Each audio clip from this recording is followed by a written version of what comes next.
The old man's hands were shaking when he sat down at the counter, and Lucy Marsh knew before he said a word that he hadn't eaten in a long time. "Just coffee," he said, not meeting her eyes, sliding onto the stool at the far end of the counter where the overhead light didn't quite reach. "That's all I need." Lucy poured it anyway, black, no charge, the way she did for the regulars who came in during hard weeks. But something about the careful, deliberate way he avoided looking at the menu made her pause halfway back to the register. "You eaten today?" she asked, keeping her voice light, the way you'd ask about weather rather than something that clearly mattered. The man's jaw tightened. "I'm fine." "That's not what I asked." He was quiet a long moment, staring into his coffee, and when he finally spoke, his voice had gone rough with something that sounded like shame. 2 days, he admitted. "I've got money coming, just not today. I didn't come in here to be a charity case." Lucy glanced at the kitchen window, at the single plate sitting under the heat lamp. Her own dinner, the only meal she'd budgeted for herself that night after a slow shift, had left her tips thin and her stomach empty. She looked at the old man's hands, still trembling slightly around the coffee mug, and made a decision she didn't think twice about. She slid the plate across the counter and set it in front of him without a word. "I didn't order this," he said, startled. "Kitchen made extra," Lucy lied smoothly. "Goes to waste otherwise. Eat up before it gets cold." The man's eyes filled, fast and unguarded, and he ate like someone who'd genuinely forgotten what a full meal felt like, methodical and grateful and silent. Lucy refilled his coffee twice more and didn't charge him for either, and when he finally rose to leave, he paused at the door. "What's your name?" "Lucy." "Thank you, Lucy." He said it like it meant something larger than the sentence itself, and then he was gone into the Baltimore evening, leaving nothing behind but an empty plate and a coffee mug she'd wash without thinking twice about the exchange. She had no idea, wiping down the counter an hour later, stomach growling with a hunger she'd chosen without regret, that the disheveled stranger she'd fed was Dominic Carbone, a man whose real name commanded fear across half the city, sitting in worn work clothes after a business meeting gone badly wrong, quietly testing whether the neighborhood that raised him still held any decency in it. He returned the following week in his actual identity, and the difference was staggering enough to stop the entire dining room cold. A tailored coat, 2 silent men flanking him at a respectful distance, an unmistakable authority radiating off him that hadn't been visible in worn work clothes and defeated posture. He walked straight to the counter, found Lucy mid-shift, and said loud enough for the whole diner to hear, "I'd like to settle Miss Marsh's rent. For the year. Right now." Lucy's stomach dropped. The whole dining room had gone silent, every eye fixed on her, and she had absolutely no idea what she'd just been pulled into. Lucy Marsh was 28 years old, and the diner she'd worked at for 6 years, a modest family-run place called the Formstone Grill in Baltimore's Highlandtown neighborhood, represented not just a job, but the only steady anchor in a life that had otherwise been defined by financial precarity since she was old enough to understand what that word meant. She lived alone in a small apartment 2 blocks from the diner, rent perpetually a source of quiet stress even with careful budgeting. Her father had walked out when she was 9, and her mother, struggling with health issues that made steady work impossible, had leaned on Lucy for support long before Lucy was old enough to legally hold a job. By 17, Lucy was working double shifts to help cover her mother's medications. By 22, after her mother passed, Lucy had inherited the debt without the person, a weight she'd been quietly chipping away at ever since. Her financial pressure was constant and unglamorous, a modest but real mountain of medical debt from her mother's final years, rent that ate most of what she earned, and a personal goal, held close, rarely spoken aloud, of someday saving enough to take night classes toward a small business certificate, so she could eventually open something of her own instead of working the counter at someone else's diner forever. Her emotional wound ran deep and specific. She'd watched her mother's dignity erode under the weight of financial desperation, watched neighbors and even family members treat poverty like evidence of some personal failing rather than simple hard luck. Lucy had promised herself, somewhere in the exhausted grief of those years, that she would never treat anyone's hunger or need as something shameful, and that she would never let her own hard circumstances turn her hard toward other people's. Her moral boundary was simple and unbending. She shared what she had without calculation when someone needed it more than she did in that exact moment. It didn't matter that she couldn't really afford it. Calculating exactly how much kindness she could spare felt, to Lucy, like the first step toward becoming the kind of person who stopped noticing hunger in someone else's eyes at all. The recurring object she kept, chipped and worn from years of daily use, was a coffee mug from the diner's original set, mismatched now from the newer replacements, kept behind the counter specifically for her own use during slow shifts. A small, stubborn piece of continuity in a life that had rarely offered her much. The week before the stranger sat down at her counter, Lucy had quietly covered a regular's overdue tab herself rather than let the diner's owner, Mr. Petrosky, bar the elderly man from coming back. An old widower who ate there most evenings, whose social security check never quite stretched as far as it needed to. Nobody had asked Lucy to do that. She'd done it because watching someone lose the one steady, dignified routine left in their life felt like a cruelty she refused to participate in. That same instinct, automatic, unglamorous, entirely without calculation, was exactly what made her slide her own dinner plate across the counter to a trembling stranger without a second thought for her own empty stomach that night. She hadn't expected anything in return. She genuinely hadn't thought about it again after her shift ended, beyond a small, quiet satisfaction that she'd done right by someone who needed it. Standing behind the counter a week later, staring at a man who'd just publicly announced he intended to pay her entire year's rent in front of a dining room full of stunned regulars, Lucy felt something far more complicated than gratitude. Embarrassment, suspicion, and a sharp, immediate instinct to refuse. "I don't want that," she said, loud enough for the room to hear, her voice steadier than she felt. "I gave you a meal because you needed one. That's not a loan. It doesn't need repaying."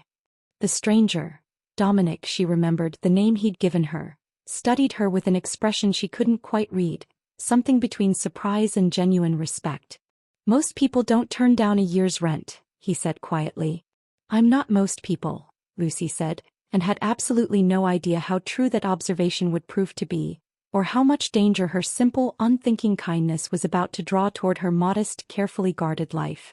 Dominic Carbone returned to the diner 3 days later, alone this time, no guards visible though Lucy suspected they weren't far. "You embarrassed me in front of my entire dining room," Lucy said, setting a coffee down in front of him without being asked, her voice sharp with residual irritation.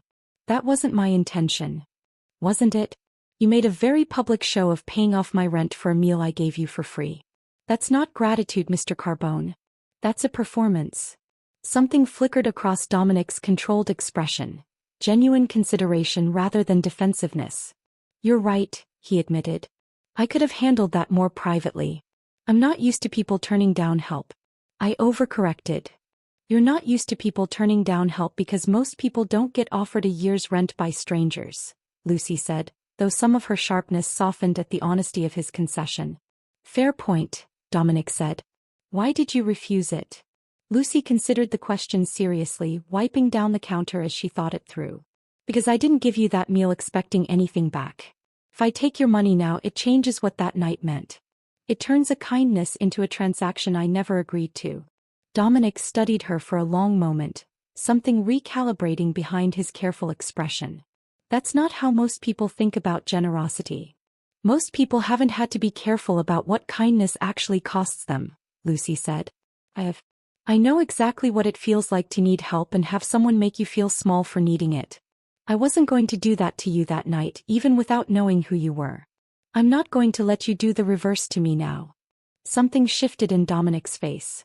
Not quite a smile, but close, an expression of genuine, unguarded respect that Lucy suspected didn't surface often. "You have no idea who I actually am, do you? I know you walked into my diner in the middle of a business meeting gone wrong, ate like you hadn't eaten in days, and came back a week later with an entourage and enough money to buy my landlord's patience for a year," Lucy said. "I have a general idea. My family runs shipping and property interests across this city," Dominic said carefully. "Also, other interests, older ones, connected to a name that means something different to different people depending on who you ask." Lucy's stomach tightened. She'd grown up in this neighborhood. She knew exactly what kind of history came with certain last names in Baltimore. "Carbone," she said slowly. "Mafia. That's the word most people use," Dominic said, not denying it. Every instinct told Lucy to end the conversation there, to retreat behind the safe, professional distance of counter service and nothing more. But something about his honesty, offered without excuse, without minimizing what it meant, kept her rooted where she stood. "Why do you keep coming back here?" she asked. "You clearly don't need this diner's coffee." "Because you're the first person in longer than I can remember who gave me something without wanting anything back," Dominic said, quiet and direct. "I sit in rooms full of people calculating exactly what they can extract from me every single day. You slid me a plate of food because I looked hungry. I don't know what to do with that yet. I keep coming back because I haven't figured it out." Lucy absorbed that, something in her chest loosening slightly at the raw honesty of it. "That's not really my problem to solve for you." "No," Dominic agreed. "It isn't. I'm not asking you to solve it. I'm just being honest about why I'm here." Their conversation was interrupted by Mr. Petrosky, the diner's owner, emerging from the kitchen with visible unease at finding Dominic Carbone seated at his counter for the second time in a week. "Mr. Carbone," Petrosky said, voice careful. "Is everything all right here?" "Everything's fine," Dominic said. "Lucy's been telling me exactly why she doesn't want my money, and I've been finding it more interesting than most business meetings I sit through." Petrosky's eyes went wide, clearly recalibrating his understanding of the situation, and retreated back toward the kitchen without further comment. "You're making my boss nervous," Lucy said. "I make most people nervous," Dominic said. "I'd rather you weren't one of them." "I'm not nervous," Lucy said, though her racing pulse suggested otherwise. "I'm careful. There's a difference." "I respect careful," Dominic said, rising from the counter stool, setting down more than enough for his coffee despite Lucy's earlier refusal of anything larger. "I'll be back." "I didn't invite that." "No," Dominic agreed, something almost like amusement in his controlled expression. "But I find myself coming back to this diner regardless of invitations. I'd like to understand why, if you're willing to let me keep trying." He left before Lucy could formulate a response, and she stood behind the counter for a long moment afterward, unsettled by how much she found herself hoping he actually would return. Dominic's visits became a fixture over the following weeks. Not daily but regular enough that Lucy's co-workers started asking questions she didn't have comfortable answers for, and regular enough that his presence began drawing attention she hadn't anticipated.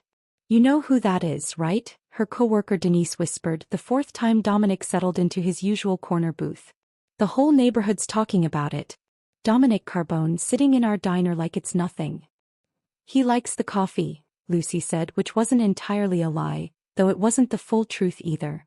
Their conversations over those weeks moved gradually from careful distance into something more genuine. Dominic asked about her life, her mother, her quiet ambition toward eventually running her own place, and Lucy found herself answering more honestly than she'd intended, drawn in by his careful, attentive listening in a way that unsettled her more than his wealth or reputation ever had. He also, during those same weeks, began quietly investigating something that had nothing directly to do with Lucy at first. A city redevelopment fund meant to channel investment into struggling neighborhoods like Highlandtown, businesses like the Formstone Grill among the intended recipients. "You've mentioned before that the neighborhood's been promised revitalization money for years," Dominic said during one visit, watching Lucy carefully as he asked. "Has any of it actually reached businesses around here?" "Not that I've seen," Lucy said, considering the question seriously. "I hear about grants approved in the news, but half the storefronts on this block are still struggling exactly the way they were 3 years ago. Petrosky applied for funding last year and never heard back. The bakery 2 doors down closed anyway, despite supposedly qualifying." Dominic went very still, something sharpening behind his careful expression. "That matches something I've been looking into," he said. "Records showing funds allocated don't line up with what's actually reaching the ground." "You think someone's skimming redevelopment money meant for struggling businesses?" "I think," Dominic said carefully, "that you just confirmed something my own people couldn't prove with paperwork alone." His attention toward the investigation intensified after that conversation, and so did his visible presence in Lucy's life. He began arranging, without directly asking her, for a car to collect her after her latest shifts, citing vague concerns about her walking home alone late at night. "I don't need an escort," Lucy told him, finding the car waiting outside the diner for the 3rd night running. "I know you don't need one," Dominic said. "I'd still like you to have one, especially now." "Especially now meaning what?" Dominic hesitated, weighing how much to share. "Meaning I'm asking questions that are making certain people uncomfortable, And you're the person whose observations pointed me toward asking them. I'd rather be cautious than explain later why I wasn't. The external consequence of his growing attention arrived faster than either of them anticipated. Dominic's cousin Renata, who managed the family's legitimate real estate holdings, cornered him at his office with visible concern. "People are talking about your visits to that diner," Renata said. "Multiple times a week for over a month now.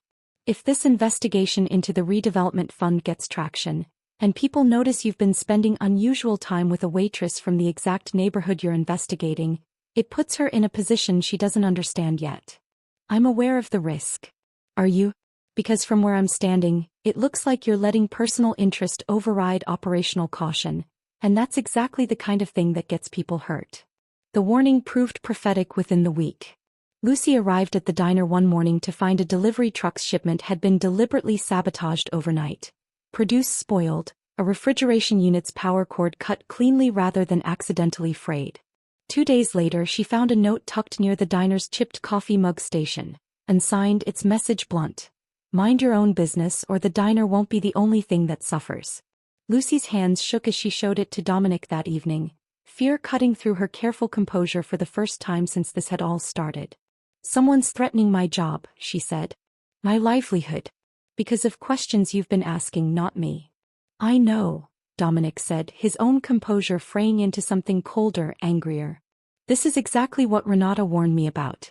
I'm sorry, Lucy. I didn't intend for my investigation to put you in danger." "Intent doesn't really matter right now," Lucy said, though there was no real accusation in her voice, just exhausted fear. "What matters is what happens next." "I want to move some security around the diner," Dominic said carefully. "Not obviously. I know you don't want to be pulled out of the life you've built here. Just discreet protection while I figure out who's responsible." Lucy considered it, weighing genuine fear against her fierce reluctance to let her ordinary hard-won life be upended by someone else's danger. "You're not moving me out of my apartment. You're not pulling me off my shifts. If you want to add protection, it happens quietly around the edges without me having to abandon anything I've built." "Agreed," Dominic said without hesitation. "Whatever you need." Neither of them said aloud what they both understood, that whatever fragile, careful connection they'd built over the past month had just tipped irreversibly into something far more dangerous than either had planned for.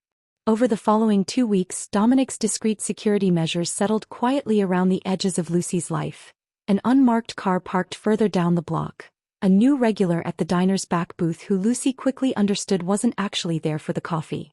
She kept her shifts, kept her apartment, kept her routine almost entirely intact, exactly as she'd insisted, though the underlying tension of the threat never fully faded. Scene 1 came during a slow Tuesday afternoon shift, practical and unglamorous. Dominic showed up with a folder of financial records, spreading them across a booth table while Lucy worked around him during lulls in service. "These are the redevelopment fund's official grant recipients," he said when she had a spare moment. "Petrosky's name isn't on it. Neither is the bakery that closed. But according to the fund's public reports, both businesses received allocations." Lucy studied the paperwork, her practical, hands-on familiarity with the neighborhood's businesses surfacing instinctively. "That supplier listed here, Highlandtown Restaurant Supply. I know for a fact they went out of business 18 months ago. Whoever filed this invoice used a business that doesn't even exist anymore." Dominic went very still, cross-referencing the detail against his own notes. "That's not in any record my accountants flagged." "Your accountants review numbers on paper," Lucy said. "I've worked this counter long enough to know every supplier on this block, which ones are real, which ones went under years ago. That's not talent. That's just paying attention to the neighborhood I actually live in." "You keep saying things like that," Dominic said. "Like it's nothing." "It's not nothing, Lucy." Scene 2 arrived 4 days later, an argument sharper than either expected. Dominic announced, over a quiet dinner at the diner after closing, that he wanted to move Lucy temporarily into a protected residence while the investigation intensified. "Absolutely not," Lucy said immediately. "We already agreed. I keep my apartment, I keep my shifts. You don't get to change the terms every time you get nervous."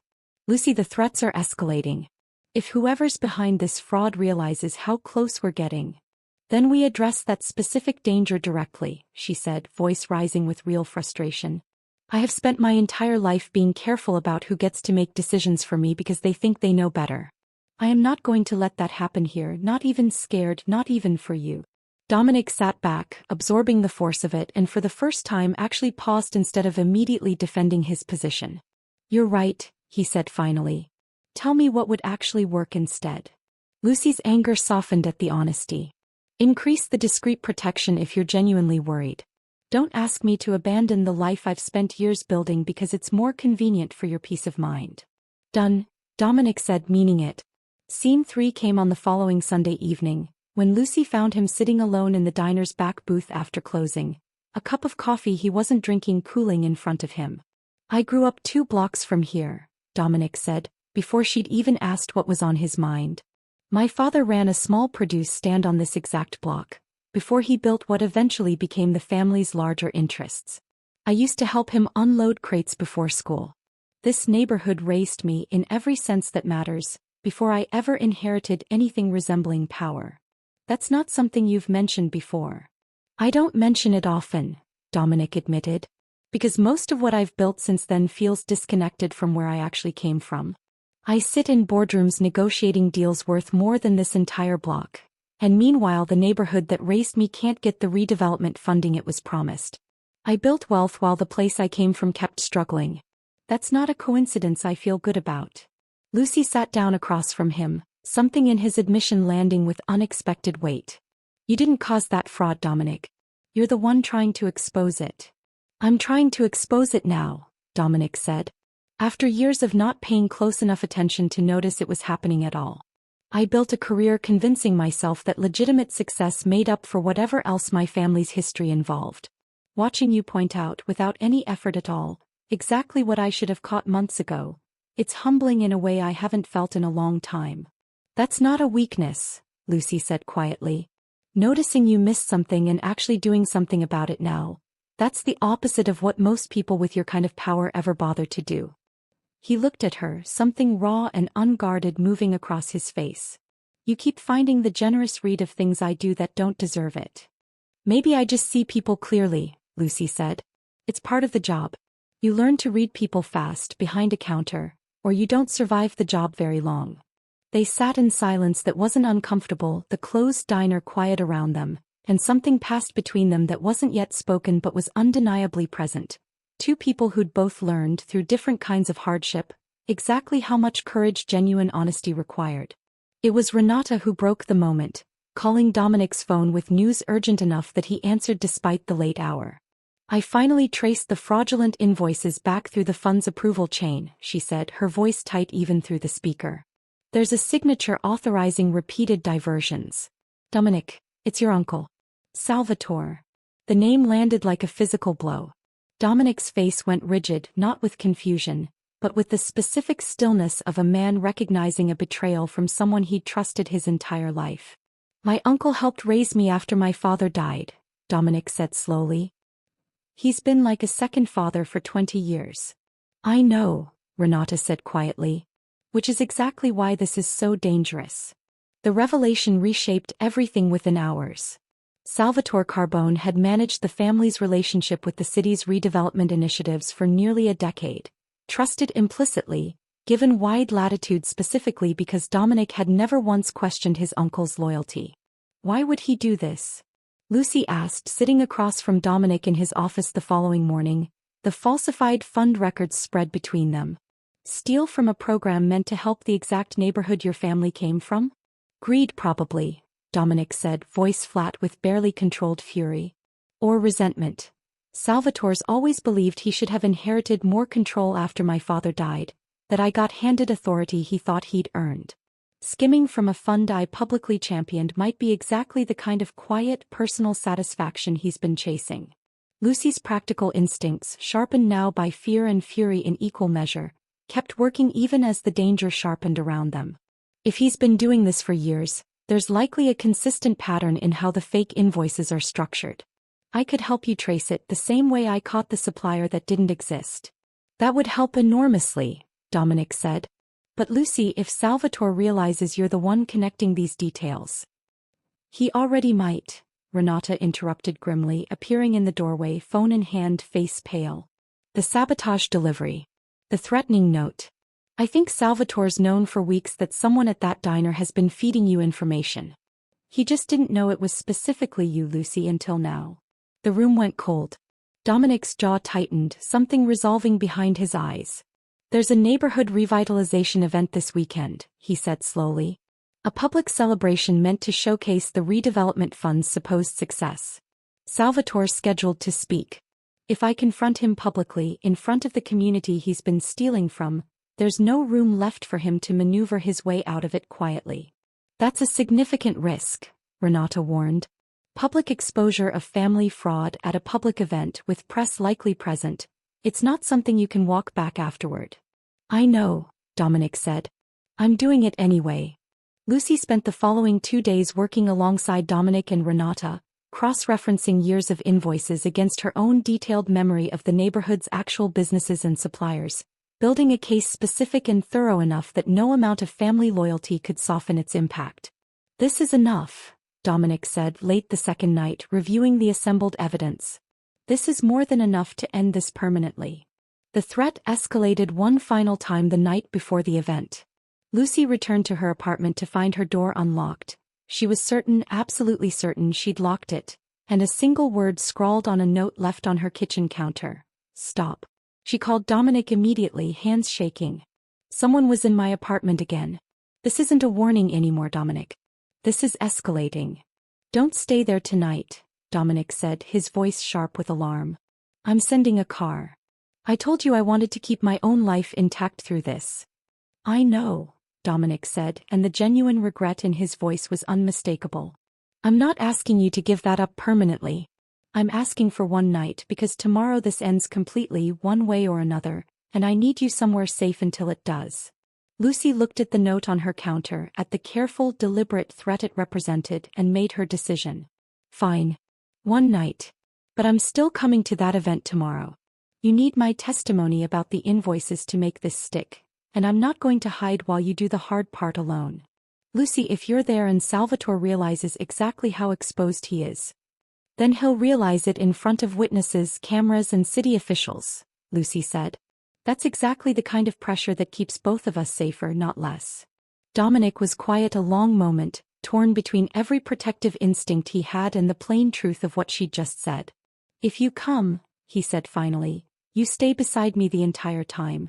No exceptions. Agreed, Lucy said, her voice steadier than she felt.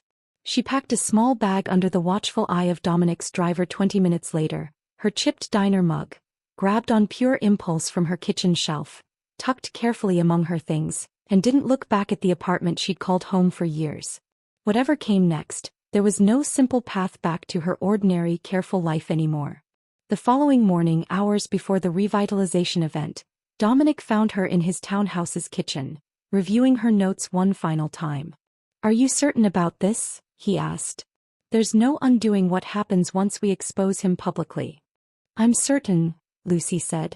You told me once that this neighborhood raised you before you inherited anything else. Salvatore stole from that neighborhood for years while everyone trusted him completely.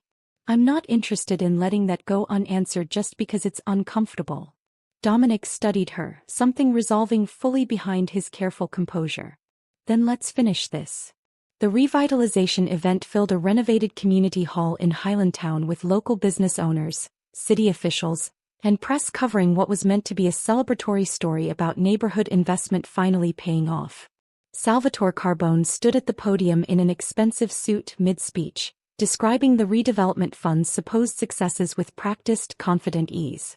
Dominic waited until Salvatore finished his prepared remarks before moving toward the podium himself, Lucy close beside him, the assembled evidence in a folder under his arm. Before we close this event, Dominic said, taking the microphone, his voice carrying clearly across the hushed room, I'd like to correct something my uncle just told all of you. Salvatore's easy smile faltered. Dominic, this isn't the time. It's exactly the time, Dominic said. You just told this room that every qualifying business on this block received its promised funding. That's not true, and you've known it wasn't true for years. The room's murmur dropped into sharp, listening silence. Lucy stepped forward, opening the folder, laying invoices across a nearby table where cameras could clearly capture them. This supplier, she said, pointing to a specific line item, her voice steady despite her racing heart, hasn't existed for 18 months. I know that because I've worked the counter of a diner on this exact block for 6 years, and I watched that business close myself. Yet it appears repeatedly in fund disbursement records as a legitimate recipient of redevelopment grants, funneling money through an invoice trail that traces back to accounts controlled by Salvatore Carbone. Salvatore's composure cracked visibly, panic replacing his earlier confidence. This is fabricated. Some waitress with a grudge. It's not fabricated, Dominic said, voice going cold and absolute. I've had my own team verify every document in that folder independently. You diverted funds meant for struggling businesses in the neighborhood that raised both of us, Salvatore. Businesses like the one that fed me a meal when I had nothing, no name, no reputation attached to me at all. You stole from people exactly like that for years while I trusted you completely. You don't understand the pressures I was under, Salvatore said, his voice rising, desperation cutting through his earlier polish. This family owes me more than what I was given after your father died. I took what I felt I was owed. You took from people who had nothing to spare, Dominic said. That's not restitution. That's just theft dressed up as grievance. Salvatore's hand moved toward his jacket, and for one terrifying second Lucy braced for violence. But instead of a weapon he pulled out his phone, already dialing, panic overriding calculation. Security, Dominic said quietly, and two of his men, positioned discreetly near the hall's exits, moved forward before Salvatore could finish whatever call he was attempting. You're throwing away 20 years of family loyalty, Salvatore said as security closed the distance, over a waitress and a fund that was never that important to begin with. You're wrong on both counts, Dominic said. She matters more than you understand, and that fund was the only thing standing between struggling families and complete collapse. I'm not throwing away loyalty, Salvatore. You already threw it away the day you decided your own resentment mattered more than the people you were supposed to protect. Salvatore was restrained and led out of the hall as camera flashes captured every second, the story already writing itself into headlines that would run across the city by morning. In the sudden, charged quiet afterward, Dominic turned to Lucy, something raw and grateful moving across his controlled expression. You didn't have to do that, he said. Stand up here publicly exposing your own name alongside mine. I did actually, Lucy said. You can't fix something like this quietly from the shadows. It needed to happen exactly like this in front of the people who were actually hurt by it. The aftermath moved fast in the days that followed. Salvatore was formally charged with fraud and embezzlement, his decades of standing within the family's legitimate business interests ending completely and irreversibly. Dominic personally ensured the redevelopment fund's remaining resources were redirected accurately, verified this time against Lucy's detailed, ground-level knowledge of which businesses genuinely needed and qualified for support. The cost to Dominic was real and significant, severing ties with the uncle who'd helped raise him, absorbing the family's internal fallout from exposing one of their own so publicly, weathering the discomfort of associates who questioned whether loyalty still meant anything in an organization willing to turn on its own blood. You lost more than money over this, Lucy told him, finding him alone in his office one evening, exhausted in a way she hadn't seen from him before. I lost an uncle I trusted for 20 years, Dominic said. I'd lose him again without hesitation, rather than let him keep stealing from people who had nothing to spare. That's not really a difficult choice, even though it's a painful one. Why? Lucy asked, needing to understand fully. You could have handled this quietly. Protected the family's reputation. Nobody outside a small circle would have ever known the full truth. I could have, Dominic admitted. For years I told myself that protecting the family's interests meant protecting its reputation above almost everything else. Watching you slide me a plate of food without expecting anything back, watching you refuse a year's rent because accepting it would have changed what your kindness actually meant. You taught me something I should have understood a long time ago. He met her eyes directly. Generosity that expects nothing in return is the only kind that actually means something. I'd spent years building wealth and calling it success, without ever really examining whether any of it was built honestly. You made me look at that directly without meaning to. Lucy was quiet a long moment, weighing everything he'd admitted against the fierce independence she'd fought to protect throughout this entire ordeal. I need you to understand something too, she said finally. I'm not interested in staying close to you because I feel like I owe you anything for exposing Salvatore or protecting me or any of it. I've spent my whole life giving without expecting return. I'm not going to let that change now, not even for you. That's exactly what I want you to understand too, Dominic said. Whatever you choose next, it has to be entirely yours. 3 weeks later, the Formstone Grill hosted its own small celebration. Not for cameras or press, but for the neighborhood itself. A modest gathering marking the redevelopment fund's finally accurate, verified distribution to the businesses that had actually been promised it years earlier.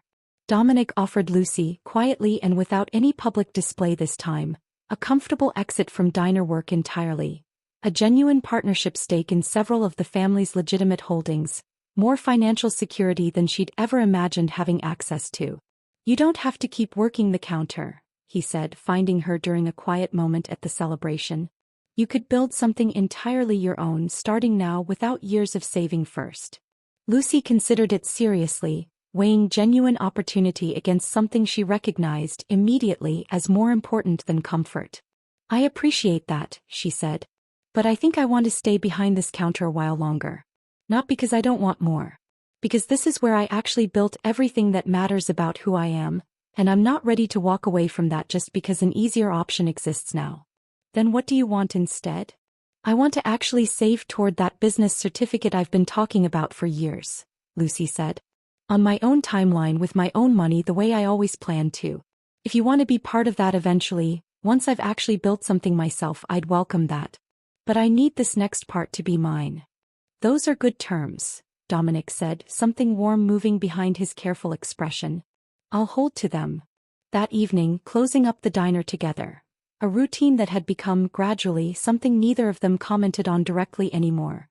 Dominic found her behind the counter, the chipped mug from her kitchen shelf now sitting, once again in its familiar spot among the diner's mismatched set. I almost lost that mug, Lucy said, noticing him looking at it. Grabbed it on instinct the night everything got dangerous. I think I understood even then that it mattered more than I'd ever really admitted. Why does it matter? Dominic asked. Because it's proof that ordinary, unglamorous continuity is worth protecting, Lucy said. The same plate I gave you that first night, I didn't think about what it would cost me. I just knew you needed it more than I did in that moment. This mug is the same thing, just smaller. A reminder that giving without calculating the cost is never actually the wrong choice, even when it feels reckless in the moment. Dominic reached for her hand, deliberate and unhurried, entirely hers to accept or decline. I know buying your rent publicly complicated things more than it helped that first week, he said. I've thought about that a lot since. Whether it actually served you or whether it just handed you a different, more visible version of the same problem, someone else deciding loudly what gratitude should look like. It did complicate things, Lucy admitted honestly. But you also listened every time I pushed back. That's the difference. You didn't just decide for me and expect gratitude in return. You let me set the terms even when it clearly would have been easier for you not to. Then let's keep building it that way, Dominic said, together on whatever terms actually work for both of us. She closed the distance between them herself, deliberate and certain, and kissed him. The choice entirely hers, made with eyes open to exactly what it had cost and exactly what it had given her in return. Lucy still keeps that chipped mug behind the counter, still gives without calculating the cost, still believes, more firmly now than ever, that generosity offered without expectation has a way of returning to you in forms you could never have predicted. If this story stayed with you, I want to know what you think. Was Dominic's public repayment a genuine act of gratitude, or did it put Lucy in more danger than she ever agreed to? Tell me your honest answer in the comments and why you believe it. If stories about quiet kindness finding its way back to you resonate with you, subscribe. The next one is coming soon.